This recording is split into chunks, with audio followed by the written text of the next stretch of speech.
Il est de plus en plus fréquent de trouver sur les pages d'accueil ou n'importe quelle page de site web deux boutons comme Call to Action. En général, un bouton aura une action directe tandis que l'autre bouton va amener à une section ou alors à des options supplémentaires. Le problème, c'est que on a souvent envie de juxtaposer les boutons les uns à côté des autres. Nous allons donc examiner comment est-ce que nous pourrons y arriver avec Elementor.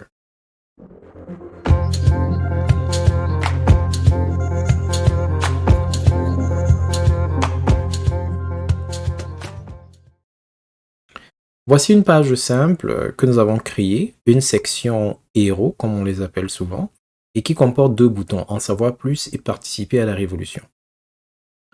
Si on centre les deux boutons et que ce texte est centré, ça pourrait être correct.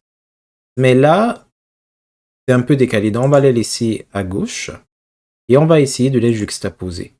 Alors, ça peut être compliqué de les juxtaposer, mais ici, on dispose de deux colonnes. Et ce qu'on peut faire, c'est qu'on peut utiliser les sections internes pour ajouter au sein de cette colonne-ci deux sous-sections. Et là, il nous suffit donc de déplacer les boutons et de les placer dans chacune des colonnes de la section interne.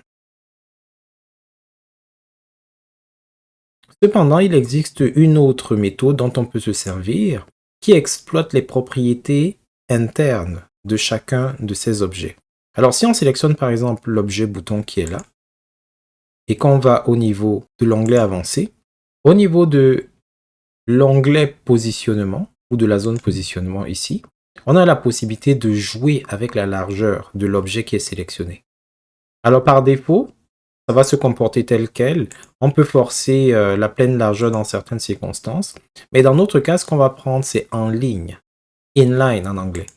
Et en ligne, ce qu'il va faire, c'est qu'il va supprimer l'espace qu'il y a autour du bouton pour permettre que ce bouton se juxtapose sur la même ligne que tout autre objet.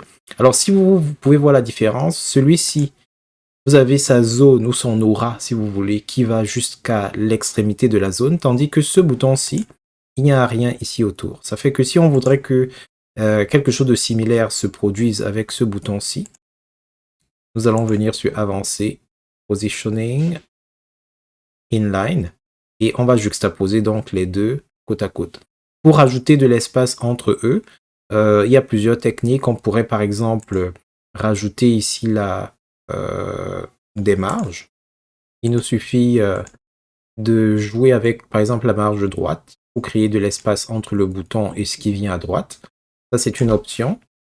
Une autre option pourrait être un hybride avec ce qu'on a fait tout à l'heure, c'est-à-dire qu'on rajoute par exemple une section interne comme ceci, sauf qu'au lieu que la section interne ait deux colonnes, on va en mettre juste une. Et au sein de la section interne, qui a une seule colonne, on va mettre nos deux boutons.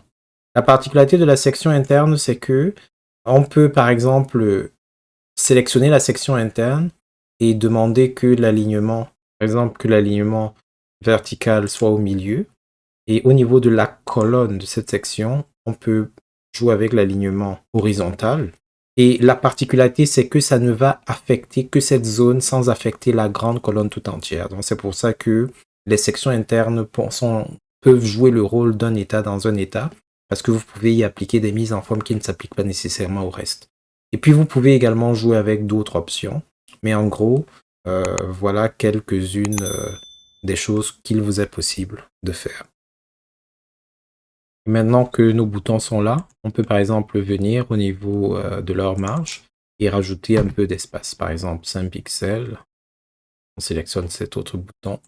On rajoute 5 pixels. Ça nous donne donc un bel écart.